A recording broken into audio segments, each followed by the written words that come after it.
Olá, vamos para mais uma aula da nossa disciplina de Programação Orientada a Objetos. Eu sou o professor Lincoln Rocha e nessa aula a gente vai tentar entender um pouco do conceito de modularidade de programa, né? Ou modularidade dentro dos paradigmas de programação, tentando primeiro entender como as linguagens de programação foram evoluindo e novos paradigmas foram se consolidando até chegarmos no paradigma que usaremos ao longo da nossa disciplina, que é o paradigma que estudaremos ao longo da nossa disciplina, que é o paradigma da orientação a objeto.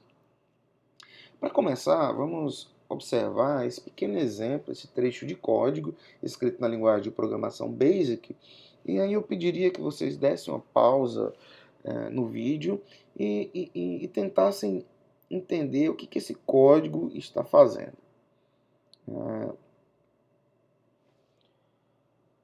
Conseguiram ter alguma ideia? Então, esse código, ele basicamente tenta imprimir aí o quadrado de um número, e esse número é armazenado, esse valor é armazenado na variável i. Então ele conta de 1 em 1, então ele vai de 1 até 9 e repete esse comando de impressão, né, enquanto essa condição que está descrita na linha 40 do if, né, é satisfeita. Então o comando goTo redireciona o fluxo de controle do programa. Quando essa condição não é satisfeita, né, essa condição do if é satisfeita, ele é redirecionado para a linha 60 e finaliza a execução do programa. Caso contrário, o goTo da linha 50, né, ele desvia o fluxo de controle novamente para a linha 20 e ali você tem um incremento da variável i. Se você observar nesse trecho de código, outro aqui, percebe que a coisa fica muito mais simples, né? Ou mais fácil de entender a lógica. Isso acontece porque aqui está sendo utilizado uma estrutura de controle de fluxo que está relacionado à repetição de comandos, né? Então você tem uma estrutura de repetição que permite que um comando estabelecido dentro dela execute várias vezes até que uma determinada condição de parada seja aceita. Então, os paradigmas de programação, a gente pode pensar, existia a programação semi ou não estruturada, onde essas estruturas de controle de fluxo elas eram mais implícitas, usando esses comandos goTo, e com o passar do tempo a gente tem evolução para o que nós chamamos de programação estruturada, onde as linguagens de programação acabam incorporando essa sintaxe, né, que inclui estruturas de controle de fluxo explícitas, né, que é o comando if then else, for, while, do while, e isso traz algumas vantagens. Primeiro, o programa fica mais organizado, de tal forma que você agora explicitamente define o que vai ser repetido, as condições de desvio ficam também mais explícitas, porque você tem uma condição em que sim e que não, né? Então você consegue delinear, de certa forma, o fluxo mais explicitamente. Com isso também você tem um ganho do ponto de vista de que aparecem trabalhos na literatura que conseguem estabelecer de forma mais precisa como esses programas podem ser formalmente provados, né? Como a corretude desses programas podem ser formalmente provadas, e a análise de complexidade se torna menos complexa, uma vez que as estruturas de controle de fluxo e de repetição, elas dão a pista, né, de como o programa se comporta, desde os seus pequenos trechos até uns trechos mais complexos. E dessa forma, né, você tem a evolução de o que antes as linguagens de programação apenas definiam essas estruturas de controle de fluxo, mas aí a gente tem um passo adiante, que é a história da programação procedural, que incorpora as estruturas de controle de fluxo e adiciona a possibilidade de você criar uma espécie de módulo, né, que é definido como procedimento ou função, que você encapsula essas estruturas de controle de fluxo e elas passam a ser blocos de construção para programas maiores. Então, eu decomponho o meu programa em procedimentos e esses procedimentos podem ser compostos para construir programas maiores, né? Então, aqui a gente começa a ter a ideia do conceito de modularidade, no sentido em que as funções agora assumem esse papel de unidade modular, ou seja, aquele mínimo pedaço do programa que eu posso utilizar para compor e construir programas maiores. Na programação procedural, né, então a gente tem que o procedimento seria o módulo, você tem o que a gente define a interface de acesso, né, que é como se fosse a assinatura da função ou do procedimento. Você tem variáveis locais daquele procedimento que ficam encapsulados, ou seja, separados do restante do código da aplicação, e quem tem acesso são apenas aquelas estruturas de controle que estão dentro do módulo, e essa estrutura de controle, né, que estão definidas dentro do procedimento, elas representam o que nós chamamos de comportamento daquele procedimento ou função. Na programação procedural, então, o que a gente tem é que um programa ele pode ser composto por várias funções ou procedimentos que, através de chamadas umas às outras, né, faz com que aquele programa execute e provenha um resultado para aquele problema que ele se propõe. Então, aqui o que a gente tem que observar é que existe uma composição de procedimentos que dão a ideia de composição modular e que eu posso construir esse programa maior a partir de módulos menores, que são os meus procedimentos.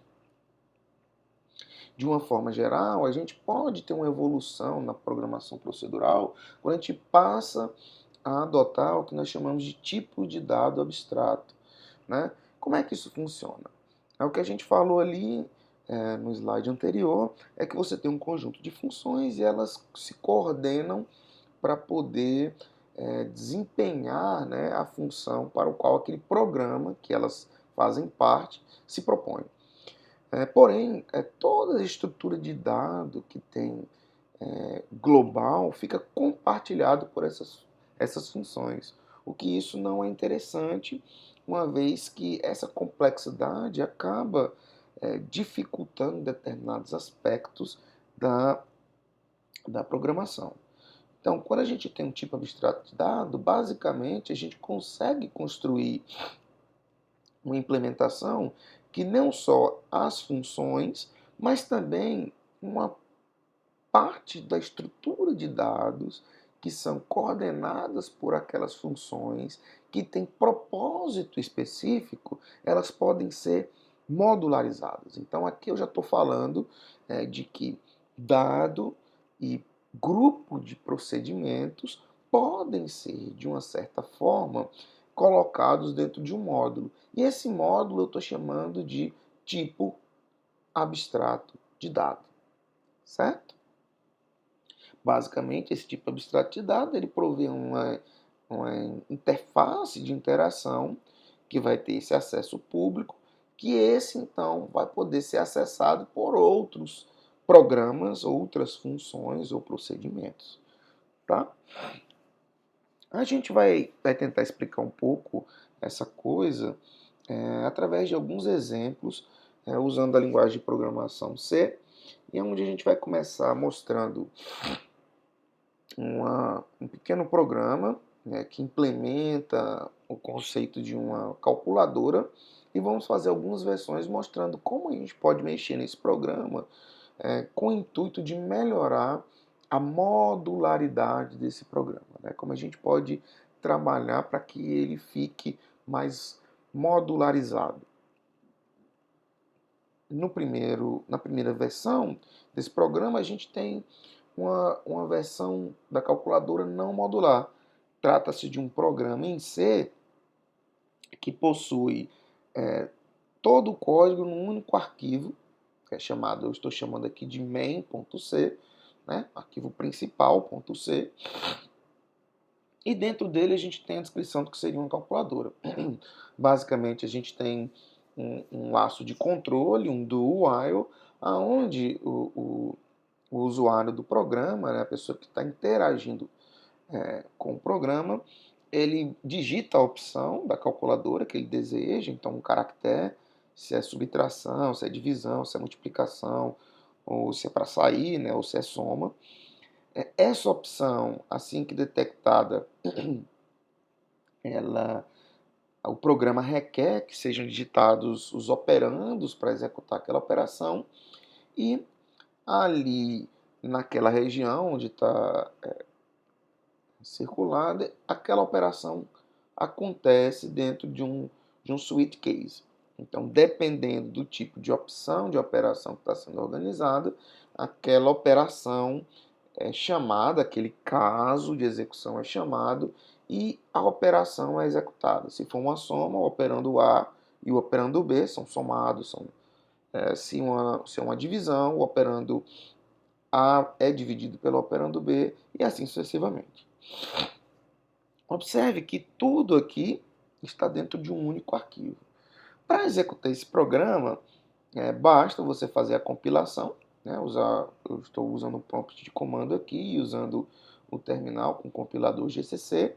Você compila o arquivo main.c, passando como argumento "-o" para gerar o objeto.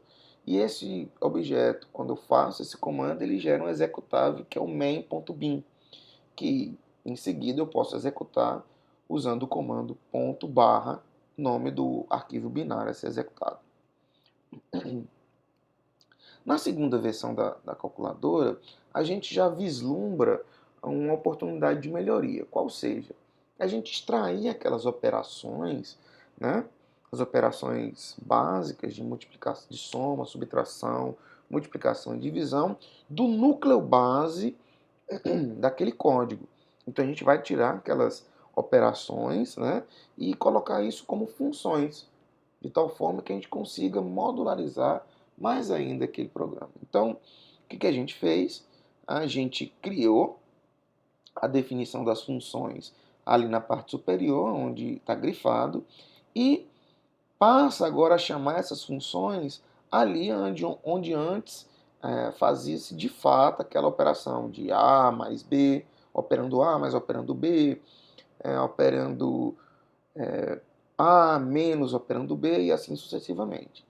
Obviamente, essas funções elas são implementadas ainda no mesmo arquivo main.c, só que agora elas são implementadas, como vocês podem ver, em funções separadas. Com essa implementação, agora eu tenho um programa que é composto por 5 funções, onde nós temos a função principal, que executa essa interação com o usuário do programa, onde ele pede parâmetros, opções a serem executadas, os valores dos parâmetros a serem submetidos às operações, mas as operações propriamente ditas, elas não estão mais incorporadas no código daquele procedimento principal. Elas passam a ser chamadas, né, essas operações são chamadas através de chamadas a outras funções, que são essas funções que agora aqui estão descritas, né? Para que eu possa executar esse programa, continua da mesma forma, eu executo a compilação do programa principal e para executar eu sigo na mesma linha de procedimento. Na versão 3, aqui a gente tenta implementar o que nós chamamos de um conceito de tipo abstrato de dados. Até agora, o que a gente vê é que todo o meu código-fonte ele é escrito em um único programa, em um único arquivo, né? Embora o programa já esteja um pouco modular, aqui a gente tem que a implementação das funções que caracterizam a calculadora, que seria um tipo abstrato de dado, uma biblioteca de função, que teria um propósito bem genérico, ele não precisaria fazer parte daquele programa main.c. Ele poderia estar em outro lugar e para facilitar principalmente as questões de reusabilidade, né? Então poderia reusar essas operações da calculadora em outros programas. Então a ideia é que a gente crie um tipo abstrato de dado. E nessa intenção, primeiramente a gente vai criar, a gente tem um arquivo principal, main.c, que ele sofre poucas alterações, então as chamadas das funções continuam as mesmas, porém a gente cria um arquivo chamado calculadora.h, que a gente dá um include, né, que é uma forma de referenciar a utilização de uma biblioteca externa dentro do nosso código, na linguagem C, e esse arquivo .h, que é um arquivo de cabeçalho, a gente cria e automaticamente define, coloca as definições daquelas funções ali. Perceba que agora nós já temos dois arquivos. Nós temos um arquivo main.c e nós temos o arquivo calculadora.h, que são utilizados para a gente construir o nosso tipo abstrato de dado, que é calculadora.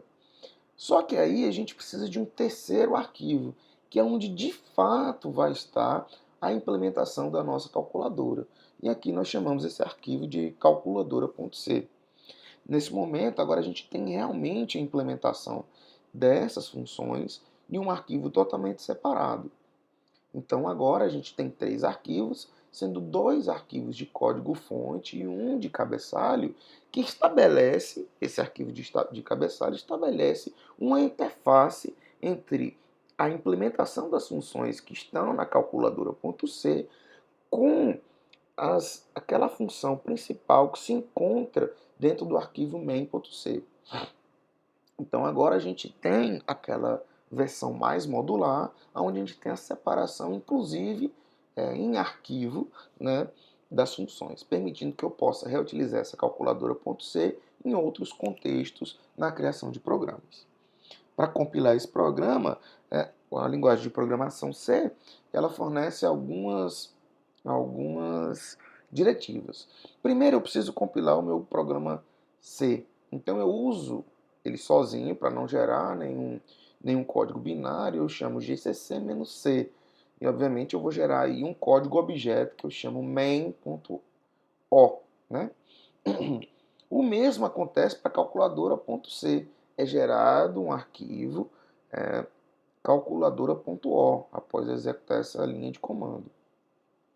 Em seguida, eu simplesmente faço a ligação desse código objeto gerado nas duas outras linhas de comando que precederam essa terceira e passo o nome desses programas como objeto e chamo o compilador GCC com o parâmetro "-o", que ele vai fazer a ligação. Olha só, eu estou fazendo a ligação em tempo de compilação entre dois programas objeto para gerar um programa executável único só. Então, ao final dessa execução, eu vou ter um arquivo bin, main.bin, que vai me permitir executar o programa com toda a sua funcionalidade. Nessa perspectiva de evolução que a gente vê nesse exemplo da linguagem de programação C, um estudo realizado por David Parnas, né, isso é um estudo dos anos 70, de 1972, ele introduz um conceito que eleva ainda mais a ideia de modularidade. Então, inicialmente nós estávamos colocando que modularidade seria o fato de termos essa decomposição do programa em funções menores, né? Essas funções ou procedimentos, nós aqui estamos chamando de módulos, mas o David Parner ele vai além, ele diz, antes mesmo de eu decompor o meu programa, ou construir esses módulos menores, eu deveria estabelecer um critério para decompor, ou seja, para construir esses módulos menores. E esse critério ele deve ser medido através do que nós chamamos de responsabilidade. Então, um módulo ele deve implementar uma responsabilidade ou um interesse específico no contexto daquele sistema, de tal forma que essa premissa, o critério a ser utilizado para decompor um sistema em módulos, deve observar primariamente, a responsabilidade de cada módulo dentro do contexto do desenvolvimento do sistema maior ou do programa maior a ser construído. Nessa analogia, seria como se nós estivéssemos pensando, dependendo do tipo de programa, e aqui eu estou nesse slide a gente vê uma analogia com que tipo de objeto eu estou querendo montar com esses meus cubinhos aí do Lego. Esses cubinhos, particularmente, eles são pensados antes mesmo desse sistema ser montado. Então, se eu vou usar um conjunto de cubinhos que eles não me permitem ter uma roda, ou eles não me permitem fazer um telhado, então não tem como usar esses cubinhos, né, esses blocos de construção, para construir uma casa ou para construir um carro. Então, mesmo os módulos menores, né, que são a unidade básica de decomposição do programa que se pretende construir, eles têm que se adequar a um critério mínimo, né, a ser utilizado para que eles sejam construídos. Né? E, obviamente, esses módulos devem encapsular não tão somente as suas estruturas de controle e seus dados, bem como as estruturas de dados que são inerentes a cada módulo. Bom, com essa ideia em mente, né, de encapsulamento, aqui eu já estou utilizando esse termo para definir que é o que faz parte do módulo, ou seja, aquilo que fica guardado dentro de um módulo, tal qual uma cápsula. Ele também preconiza o que nós chamamos da ocultação da informação como medida de reduzir ou gerenciar a complexidade do software, né, da construção de programas. De tal forma que agora aquela estrutura de controle de fluxo, os dados e as estruturas de dados de cada módulo, eles ficam agrupados dentro dessa cápsula que eu estou chamando de módulo agora. Esse tipo de pensamento levou ou influenciou bastante no que nós chamamos dos princípios da orientação a objeto, que a gente vai ver ainda ao longo dessa disciplina. Mas, basicamente, a ideia é que agora pensamos nos módulos. Então, se eu for construir um sistema que ela fala de representação de elementos de uma casa, por exemplo, então eu vou pensar nesses objetos, né, nesses módulos que fazem sentido eu atribuir responsabilidade numa abstração de um sistema que representaria elementos de uma casa. Por exemplo, vamos tomar como exemplo uma lâmpada. Né? Então, uma lâmpada é um conceito, então ele seria uma espécie de módulo de composição dentro de um sistema que representa aspectos de controle de uma casa, né? Se eu posso ter um sistema que liga e desliga a lâmpada, abre e fecha uma porta, liga ou desliga o ar-condicionado. Então, esses elementos eu trago para dentro do meu programa como sendo unidades modulares que representam, dentro do meu programa, esses módulos que têm sentido no domínio ao qual eu estou o domínio para o qual eu estou desenhando ou construindo aquele software. Então, se eu olhar para uma lâmpada, o que ela vai ter? Ela vai ter um estado, né, seus dados, onde eu posso dizer liga, ela vai estar ligada ou desligada, e eu vou poder executar ações. Né? Eu posso acionar uma luz, a lâmpada, para ela ser ligada ou desligada. Então, no momento que eu tenho uma ação, né, de ligar, a lâmpada é acesa, e quando eu uso a ação de desligar, a lâmpada é desligada. Essa constante mudança, né, do estado, a interação desse módulo dentro do sistema, eu chamo isso de ciclo de vida do objeto. Né? Então, na programação orientada a objetos, nós temos esse conceito de que a unidade modular é a classe, né, o objeto, em que eu posso interagir com ele e compor, usar outros módulos, posso usar para compor um programa maior. Basicamente, a gente pode pensar que esse comportamento é definido pelo conceito de método. Os dados eles são representados como campos e que um programa orientado a objeto é composto por vários objetos, que são essas unidades modulares, que reúnem não só dados, mas também as funções, e que eu posso, através de um acesso único, interagir com esses objetos, né? Então, vantagens da programação orientada a objeto, porque ele já traz esse conceito mais moderno de modularidade intrínseco, incentiva o raciocínio modular, de tal forma que agora eu tenho uma analogia entre um conceito no meu domínio do programa que eu estou desenvolvendo e aquele módulo principal, então aquele módulo mínimo que eu vou usar para interagir com outros módulos para compor aquele programa. Então, existe uma analogia um para um.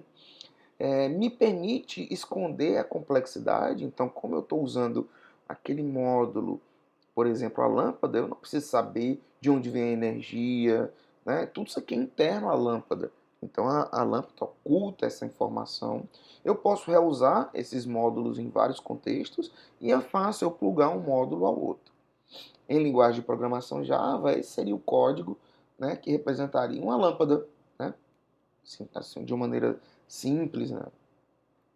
Agora vamos ver como é que seria uma espécie de calculadora modular seguindo a orientação a objeto. Então a gente teria primeiro esse arquivo main.java, né, onde eu teria aí na linha 4, né, um conceito que a gente chama de instanciação. É um processo que a gente vai ver com mais detalhe nas outras aulas, que é como eu transformo aquele meu módulo que eu escrevi e carrego ele para a memória de tal forma que eu possa interagir com esse cara.